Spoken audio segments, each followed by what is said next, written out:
امیر المومنین کو کہنے لگے یا علی آپ کی داڑھی یہودیوں کی طرح ہے، آپ کیوں سنت رسول پہ عمل نہیں کرتے؟ رسول نے کہا کہ اپنی داڑھیوں کو یہودیوں کی طرح نہ بناؤ۔ علی رسول نے کہا تھا داڑھیوں کو خضاب کرو۔ امیر المومنین نے کہا تو صرف فرمان سننے کا عادی ہے، حکمت تیرے اندر نہیں ہے۔ حدیث سنو، قول معصوم سنو تو تھوڑی کھوپڑی میں حکمت بھی رکھو کہ کب کہا تھا، کیوں کہا تھا، کس وجہ سے کہا تھا۔ بندے میں عقل ہی نہ ہو، بس کہا تھا کرے جا کرے جا کرے جا۔ اسی جوان نے کہا مولانا یہ ہم دیکھتے ہیں بعض دوسرے مسلمانوں کی جو شلواریں ہوتی ہیں اتنی اوپر ہوتی ہیں، ہم شیعہ کیوں نہیں کرتے؟ کبھی سوچا ہے کتنی اوپر شلواریں چلی جاتی ہیں؟ تشیع میں ایک طرح کا اعتدال ہے، اعتدال میاں روی۔ داڑھی دیکھو کہ چلی جا رہی ہے چلی جا رہی ہے، پتہ نہیں کہاں تک، شلواریں اوپر اوپر اوپر، قمیصیں نیچے نیچے نیچے، اعتدال نہیں ہے۔ کیونکہ ایک چیز سنی، اب یہ نہیں کہ یہ حدیث میں نہیں ہے، وہ آج تک عمل کر رہے ہیں، لیکن اس حکم رسول کی حکمت کو نہیں سمجھتے تھے۔ ہوتا کیا تھا؟ اب پہلی بات یہ جب شلواریں اوپر کرتے ہیں کہتے ہیں سنت ہے، کس کی ہے؟ کس کی سنت ہے؟ رسول کی۔ پہلی بات رسول کے زمانے میں شلوار تھی نہیں۔ آج تک عربستان چلے جاؤ، کسی عرب کو دیکھا شلوار پہنے؟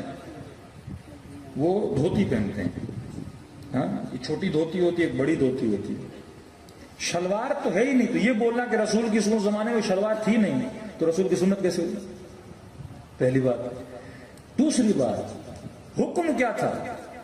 یہ عرب جب چلتے تھے نا، آج بھی بحرینی، عمانی، دوسرے نہیں، زیادہ تر یہ عمان، بحرین، یہ جو مالدار پارٹیاں ہیں، یہ دکھانے کے لیے کہ ہم کتنے امیر ہیں، کیا کرتے تھے؟ اپنے جبے جو دشداشت پہنتے تھے نا وہ پیچھے سے بڑے کرتے تھے، اور یہ کپڑا زمین سے گھسیٹتا ہوا آتا تھا، مطلب دکھاتے تھے کہ ہم کتنے امیر ہیں۔ اللہ کا حکم آیا، رسول کا فرمان آیا کہ ان کو کیا کرو؟ چھوٹا کرو۔ نمازوں میں آؤ تو یہ اتنے نیچے نہیں ہونی چاہیے۔ اب وہ جبہ کہاں اور شلوار کہاں؟ وہ علامت تھی تکبر کی، آج شلوار نیچے ہوتی ہے، کون سا تکبر ہے اس میں بھائی؟ آج شلوار جو پہنتے اس میں کون سا تکبر ہے؟ جو فرمان جہاں کہا گیا اس کی حکمت کو بندہ کیا کرے؟ سمجھے، کیوں کہا تھا، کس لیے کہا تھا، موقع کیا تھا، محل کیا تھا، وقت کیا تھا۔ یہ نہیں بس سنا اور بندہ کیا کرے؟ کاپی کرتا ہو چلا جائے۔ بھئی اللہ نے عقل بھی تو دی ہے نا بندہ خدا۔ ایک شیعہ آیا کہ تو وہ ولائی گروپ کا شیعہ کہ مولوی صاحب جمعہ حرام ہے۔ کیوں؟ کہ امام کا فرمان ہے۔ اب مولا کا فرمان لایا کہ جو جمعہ پڑھے وہ ہم میں سے نہیں۔ فرمان بھی صحیح تھا۔ میں نے کبھی سوچا یہ امام نے کب کہا تھا، کس کے لیے کہا تھا؟ تھوڑی عقل تو سنبھالو نا، حکمت تو سمجھو، کب کہا تھا؟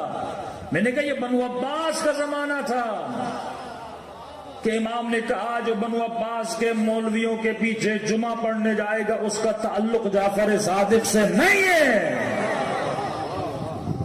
آج مسجد بھی تیری، مولوی بھی تیرا، وہ یہ مولوی کہاں اور بنو عباس کا مولوی کہاں؟ چیزوں کو سمجھو تو صحیح۔ اب حدیث پڑھ لی، دھڑا دھڑ ٹریکٹر کی طرح چلنا شروع ہو گیا زمین پہ۔ پہلے سوچ تو صحیح، حدیث کیوں کہی؟ امیر المومنین نے کہا اے عقل مند، کب کہا تھا یہ نبی نے؟ جب ہم تھے کم، 16-17 مسلمان، اس سے زیادہ نہیں، اور پورے مکے میں یہودی، مدینے میں یہودی بہت زیادہ تھے۔ اب مسلمان بھی رکھے داڑھی، یہودی بھی رکھے داڑھی، دونوں کی داڑیاں بڑی، دونوں کی داڑیاں سفید۔ اب یہ 17 مسلمان جب چلیں تو دوسرے سمجھیں یہ بھی یہودی ہیں، کیونکہ یہودی کیا تھے؟ زیادہ تھے نا۔ اب جو زیادہ ہو اور آپ اس زیادہ کی طرح جب بنتے ہو تو لوگ کیا سمجھتے ہیں؟ آپ بھی ان میں سے ہو۔ تو رسول نے کہا اب داڑھی ایسی کرو کہ دور سے پتہ لگے تو مصطفیٰ والا ہے۔ اب انہوں نے داڑھیوں کو خضاب کرنا شروع کر دیا، رنگین داڑیاں ہو گئیں۔